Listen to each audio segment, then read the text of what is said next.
2022년의 시간이 이제 지나가고 이제 2023년의 시간이 우리 앞에 다가왔습니다. 한 해 동안 지켜주신 그 하나님의 은혜에 감사하고 또 앞으로 더 크게 부어주실 그 하나님의 은혜를 기대하며 이제 2022년을 마무리하게 됩니다. 2023년 다가오는 새해 우리 교회의 주제는 선한 능력으로 행하는 공동체입니다. 하나님의 선한 능력, 교회는 인간의 능력이 아닌 하나님의 선한 능력으로 운영되어야 되기 때문에 2023년의 주제는 선한 능력으로 행하는 공동체라는 주제로 한 해를 이제 행하여 갈 것입니다. 여러분의 사역에, 여러분의 인생에, 또 여러분의 가정과 여러분의 모든 여정 가운데 그 하나님의 선한 능력이 충만하게 임하는 축복이 있기를 주님의 이름으로 축원합니다.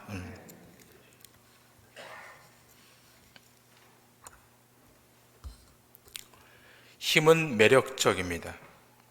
많은 사람들은 힘을 얻길 원합니다. 힘이 없으면 이 세상에 살아갈 수가 없습니다. 모든 것은 힘의 대결이라고 해도 과언이 아닐 것입니다. 직장에서 일을 하든 또 사업을 시행하든 어떤 면에서 파워 게임을 하는 것입니다. 세상 안으로 깊이 들어가면 힘 교류를 하면서 하루하루를 살아갑니다. 힘이 없으면 고단해지고 힘이 미약하면 고생할 수밖에 없습니다. 어떤 면에서 신앙도 힘 교류라고 할 수 있습니다. 신자는 그냥 인생을 살아가는 것이 아니라 악한 사단 마귀와 전쟁을 치르며 살아갑니다. 세상에서 말하는 힘과 또 신자가 말하는 힘은 다르지만 어쨌든 그 형태는 같습니다. 신앙 생활에 만일 하나님이 공급하시는 힘이 빠져버린다면 우리는 사단 앞에, 마귀 앞에 백전백패할 것입니다. 그러나 하나님께서 위로부터 공급하시는 그 힘이 있다면 어떤 상황에 직면하든 어떤 위기 가운데 직면해 있든 반드시 승리하게 될 것입니다. 그러므로 신자는 능력을 취해야 합니다. 어떤 능력인가 하면 하나님으로부터 오는 능력입니다. 오늘 보면 에베소서 6장 10절을 보면 사도 바울은 주 안에서와 그 힘의 능력으로 강건해지고라고 말하고 있습니다. 여기에 보면 힘이라고 하는 단어가 등장합니다. 또 능력이라고 하는 단어도 등장합니다. 또 뒤에서 강건이라고 하는 단어도 등장합니다. 다 비슷한 어원을 가진 단어들입니다. 짧은 한 구절이지만 무려 3번에 걸쳐서 반복하고 있습니다. 또 그 다음에 이어지고 있는 에베소서 6장 11절 이후에는 우리가 왜 능력을 갖추어야 하는가를 잘 설명하고 있습니다. 우리가 싸워야 할 대상은 강하고 힘이 있는 악의 실체이기 때문에 그렇습니다. 사도 요한은 요한일서 2장 14절에서 이렇게 말하고 있지 않습니까? 청년들아, 내가 너희에게 쓴 것은 너희가 강하고 하나님의 말씀이 너희 안에 거하시며 너희가 흉악한 자를 이기었음이라. 신자가 능력을 가지면 세상을 넉넉히 이길 수 있다. 이 능력은 세상이 주는 능력이 아니라 하늘로부터 오게 되는 영적 능력이라고 말합니다. 사람들은 세상적인 힘을 가지면 강해질 수 있다고 여깁니다. 물론 잠시는 그럴 수 있습니다. 그러나 영원히 그렇게 계속될 수는 없습니다. 세상적인 권력이나 돈의 힘은 마치 모래성과 같습니다. 거대한 파도가 몰려오면 힘없이 사라져버리고 맙니다. 성공했을 때의 영적 힘을 오히려 잃어버릴 수 있습니다. 세상적인 풍요가 우리를 오히려 쇠퇴하게 만들 수도 있습니다. 세상적으로 힘을 갖게 되면 왜 영적으로 약해지는 겁니까? 답은 간단합니다. 교만해지기 때문입니다. 교만은 우리를 넘어지게 만드는 출발입니다. 세상적 성공은 하나님의 능력과 자신의 능력을 혼동하게 만듭니다. 하나님의 능력을 의지하지 않을 때 그는 교만의 탑 위에서 떨어지고 마는 것입니다. 하나님께서는 약한 자를 들어 강하게 하십니다. 하나님께서는 세상에서 강한 힘을 갖고 있는 사람에게서 그 힘을 다 빼버리십니다. 힘이 다 빼버린 그 상태, 그럴 때 하나님이 그를 다시 픽업하십니다. 이것이 하나님 나라의 공식입니다. 미국 텍사스주의 어느 교회에서 있었던 실화입니다. 미국 텍사스 유전 조사팀이 땅을 조사하다가 이 교회 밑에 유전이 있다는 사실을 발견했습니다. 이 유전팀은 교회에 이 사실을 통보했고 100여 명 남짓한 성도들은 놀라움을 감출 수 없었습니다. 그들 모두가 다 갑자기 돈방석에 앉게 된 것입니다. 그런데요, 그때부터 교회가 난리가 났습니다. 회의를 하면 회의의 주제가 전도가 아니고 교육이 아니고 선교가 아니었습니다. 이 유전을 어떻게 할 것인가에 대한 회의만 했습니다. 교회를 다른 데로 옮기고 이 유전에서 나오는 기름을 팔아 서로 나눠 갖자라고 했습니다. 유전이 발견된 이후 이 교회는 큰 혼란에 빠졌습니다. 결국 교회는 사분 오열되었고 소송전이 잇따라 발생해서 송사 비용으로 유전 보상금의 대부분을 다 탕진했다 그럽니다. 여러분, 교회는 유전이 필요하지 않습니다. 교회는 오직 예수 그리스도만 필요한 것입니다. 다른 것이 붙어서 문제가 되는 것입니다. 2023년 우리 교회와 성도들에게 요구되는 것은 성령의 능력입니다. 우리는 이것도 있어야 하고 저것도 있어야 된다고 생각하는데 그것은 잘못된 생각입니다. 본문 에베소서 6장 10절을 다시 보시면 너희가 주 안에서와 그 힘의 능력으로 강건하여 지고라고 기록되어 있습니다. 그 힘의 능력으로 강건해지고, 그 힘의 능력, 그분의 힘의 능력, 성령의 능력입니다. 예수님의 복음에 붙들리고 성령의 능력에 더딥혀지게 되면 아무도 감당할 수 없는 존재가 됩니다. 교회와 신자가 세상적으로 힘을 가질 때 반대로 영적으로 약해집니다. 교회에 재산이 많으면 위기 앞에 직면할 때가 많습니다. 왜냐하면 교회가 재산을 의지하기 때문입니다. 우리에게 주어지는 힘은 세상의 힘과 다릅니다. 교회 안에 세상의 힘은 있어도 좋고 없어도 문제가 없습니다. 그러나 영적 힘은 반드시 소유해야 합니다. 성도는 다른 것을 자랑해서는 안 됩니다. 세상에서 늘어놓을 자랑을 교회 안에서 늘어놓아도 안 됩니다. 세상에서 들을 수 있을 것 같은 자랑을 교회에서 자랑해도 안 됩니다. 우리가 자랑하려면 주 안에서 자랑해야 됩니다. 그리고 바울 사도가 말했던 것처럼 그리스도의 십자가 외에는 다른 것은 자랑하면 안 됩니다. 자랑하려면 약한 것을 자랑하는 것입니다. 베드로는 나면서 못 걷게 된 이를 향해 은과 금은 내게 없거니와 내게 있는 것으로 내게 주노니 나사렛 예수 그리스도의 이름으로 일어나 걸어라 라고 말했습니다. 예수 이름만을 자랑하고 믿는 삶이 대단히 중요합니다. 세상의 것을 가지고 있으면 하늘의 능력이 작동하지 않습니다. 인간은 눈에 보이는 것을 의지하려고 합니다. 그 속성이 대단히 강합니다. 그러나 우리는 보이지 않는 것을 보며 살아가는 존재입니다. 신자는 보이지 않지만 그러나 실체하고 있는 영원한 나라, 그 하나님의 나라를 보고 가는 존재입니다.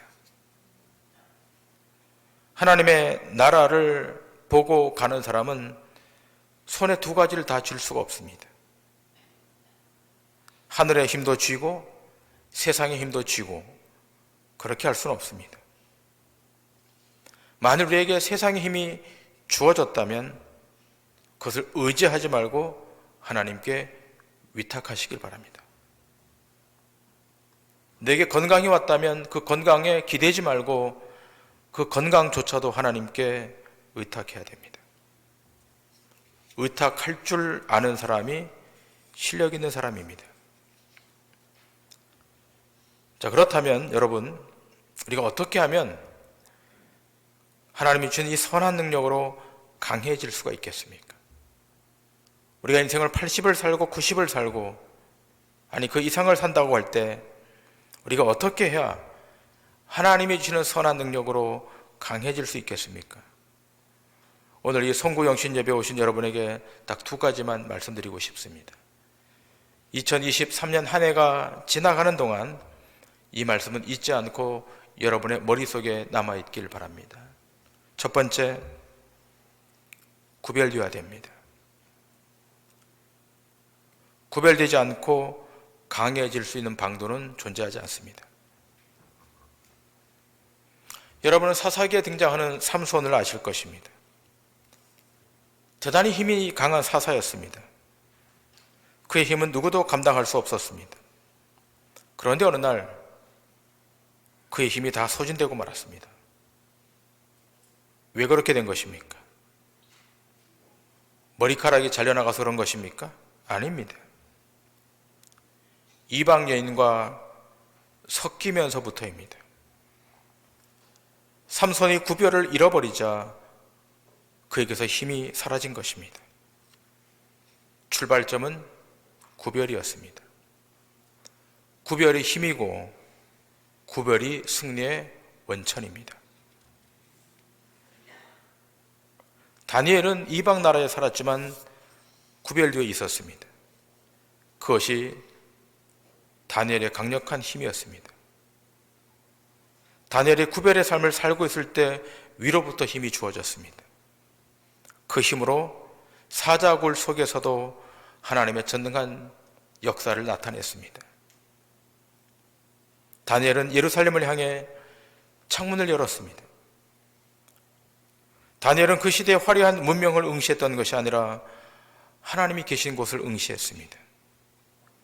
거기로부터 진리의 빛이 들어왔습니다. 다니엘은 거룩을 생명처럼 붙들고 있었기 때문에 왕의 음식도 거부할 수 있었고 세속화의 유혹도 떨쳐낼 수 있었습니다. 아시다시피 바벨론의 정책은 유다에서 포로로 잡혀왔던 이스라엘 백성의 정체성을 말살시키는 데 있었습니다. 하나님의 백성으로서의 정체성을 지워버리는 것이 바벨론 정책의 핵심이었습니다. 그래서 그들은 이스라엘 사람들의 이름도 바꾸고 생각도 바꾸고 가치관도 바꾸려고 했습니다. 모든 것을 바벨론화 시키려고 했습니다. 어떻게 해서든 이스라엘 백성의 정체성을 상실하도록 만든 것입니다. 그런데요, 절대로 다니엘은 거기에 동화되지 않았습니다. 그의 세 친구도 마찬가지였습니다. 사드락과 메삭과 아벳느고 그리고 다니엘, 그들은 절대로 거기 혼합되지 않았습니다. 왜 그런 것입니까? 철저하게 바벨론과 구별되어 있었기 때문입니다. 오늘날 우리가 살고 있는 이 세상은 현대판 바벨론 제국이라 할 수 있습니다. 세속 사회의 흡수력이 강력한 시대, 세속화의 물결이 노도처럼 밀려오는 시대에 우리는 살아가고 있습니다. 그래서 우리의 신앙을 지키기가 대단히 어렵습니다. 그리고 목회도 어렵습니다. 그 어떤 것으로 막으려고 해도 잘 막아지지 않습니다. 한번 여기 휩쓸리게 되면 우리 아이들도 떠내려가게 되고 우리 청년들도 떠내려가게 되고 심지어 목회자까지도 떠내려갑니다. 우리가 정신을 차리지 않으면 세속 국가의 포로가 될 수 있습니다. 어쩌면 우리는 바벨론 포로 시대처럼 영적 포로기를 살아가고 있는지도 모르겠습니다. 신자가 이 땅에 문명의 달콤함과 화려함에 무릎을 꿇고 생포되어 있다면 그것이 포로인 것입니다. 포로가 되면 무기력해집니다. 지배당하면 굴종할 수밖에 없습니다. 때문에 신자는 경건으로 무장해야 됩니다. 경건의 능력으로 무장해야 됩니다. 경건의 능력의 핵심이 무엇입니까? 그리스도를 치열하게 따르는 겁니다. 세상을 따르면 무너집니다. 세속의 가치를 쫓으면 패배하게 됩니다. 그러나 하늘의 가치를 따르고 말씀의 가치를 따르고 하나님이 제시한 그 길을 걷게 되면 그는 반드시 승리합니다. 여러분, 구별된 삶을 사시길 바랍니다. 구별의 삶을 포기하면 비참한 사람이 됩니다. 삼손처럼 눈이 뽑히고 이리저리 끌려다닐 수밖에 없는 비참한 지경에 도달합니다. 세상은 여러분과 저의 정체성을 끊임없이 공격할 것입니다. 너는 하나님의 백성이 아니다 라고 끊임없이 이상한 메시지로 이를 유혹합니다. 그러나 분명히 알아야 될 것은 우리는 하나님의 백성이고 하나님의 자녀입니다. 이 아이덴티티, 이 정체성을 끝까지 유지하고 끝까지 포기하지 않고 주님 재림하실 때까지 끝까지 지켜낼 수 있도록 하는 것은 구별에 있습니다. 주님 오실 때까지 이 구별된 삶을 사셔서 세상 앞에 승리하는 축복이 있기를 주님의 이름으로 간절히 축원합니다. 두 번째로,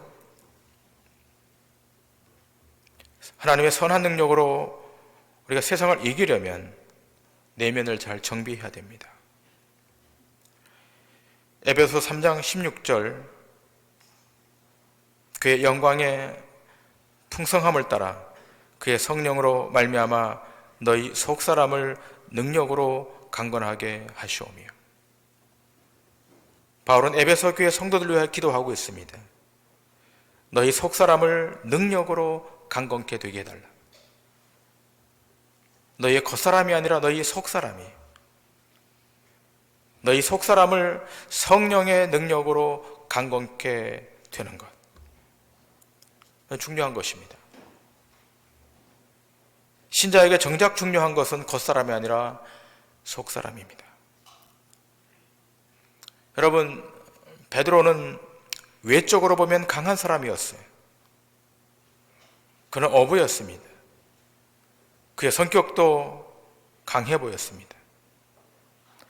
그는 항상 자기 자신을 드러냈던 사람이었습니다. 그는 강한 제자인 것처럼 보여졌습니다. 그러나 그의 내면은 대단히 유약했습니다. 그래서 풍랑을 무서워하여 바다에 빠졌습니다. 그리고 그는 우리 주님이 고난받을 때 어린 아이 앞에서, 여자아이 앞에서 예수님을 모른다고 3번이나 부인했습니다. 여러분, 강한 것과 강한 척하는 것은 다릅니다. 척하는 신앙은 오래 버티지 못합니다. 척하는 신앙은 금방 들통이 나고 맙니다. 강한 신자로서 실력을 닦지 않으면 위기가 왔을 때 그 바닥을 보이는 것입니다. 한번 흔들어 보면, 한번 시험 앞에 직면해 보면 그 실체가 금방 드러납니다. 여러분의 실력이 증명될 기회가 언제이겠습니까?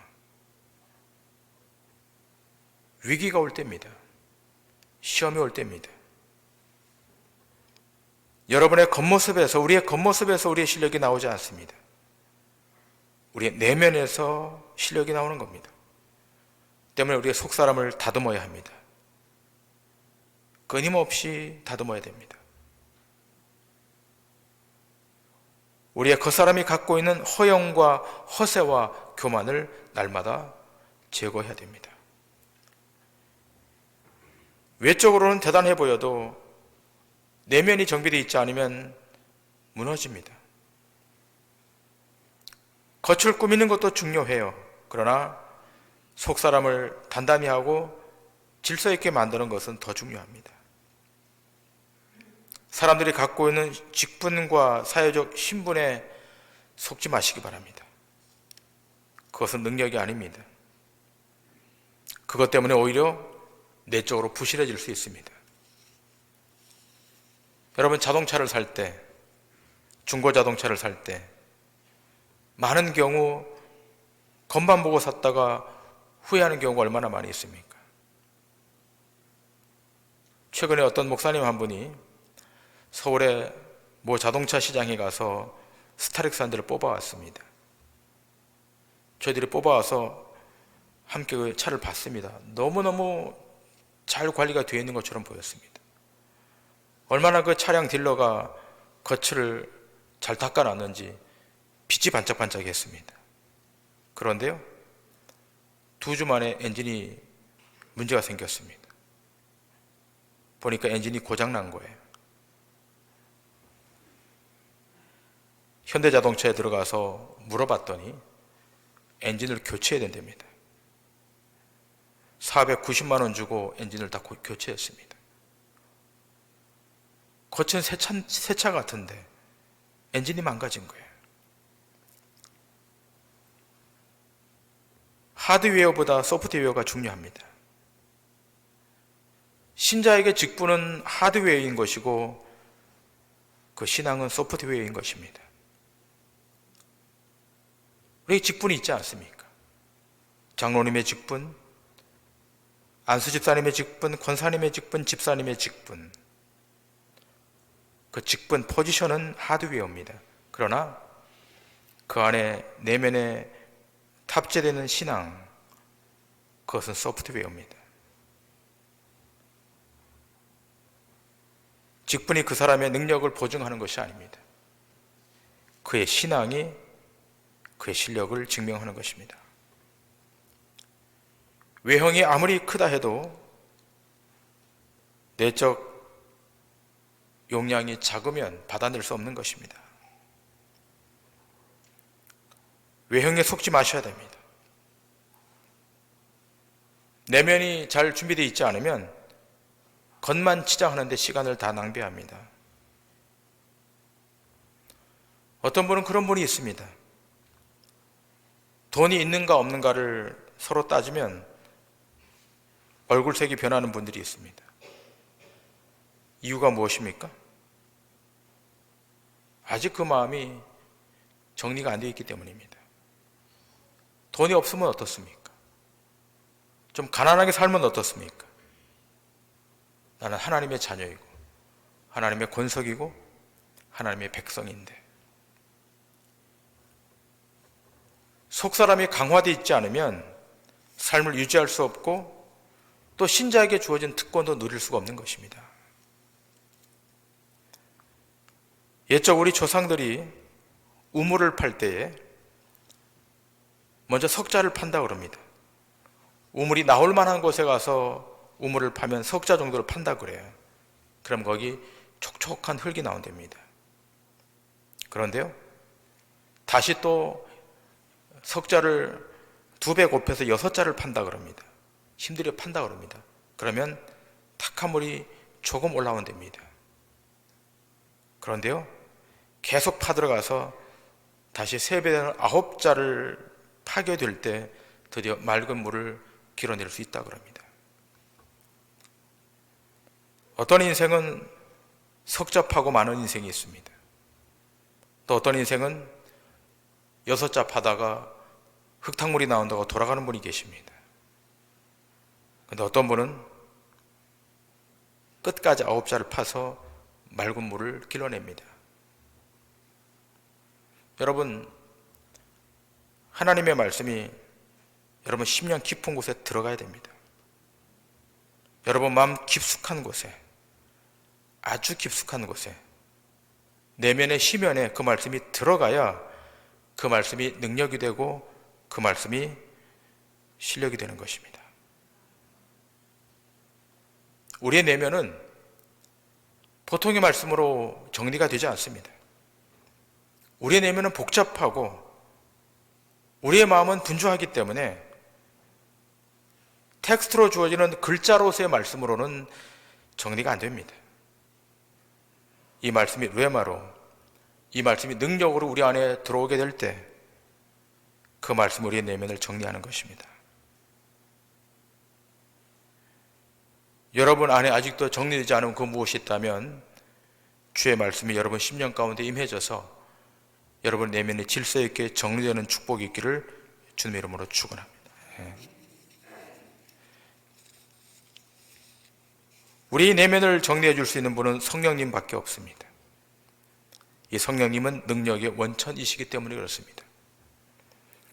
이 성령이 우리 안에 들어오면 우리의 의지와 관계없이 우리의 마음을 정화시킵니다.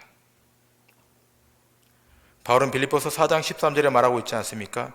내게 능력 주시는 자 안에서 내가 모든 것을 할 수 있느니라. 이 능력은 외적 능력을 말하는 것이 아니라 이 능력은 위로부터 오는 성령의 능력입니다. 이 능력으로 우리의 내면을 깨끗하게 만들 수 있는 것입니다. 지난날 쓰임을 받았다고 해서 오늘도 쓰임 받을 수 있다고 생각하는 것은 오산입니다. 하나님의 성령은 현재로서 역사해야 되는 것이고 현재로서 우리의 삶을 인도해 가야 되는 것입니다.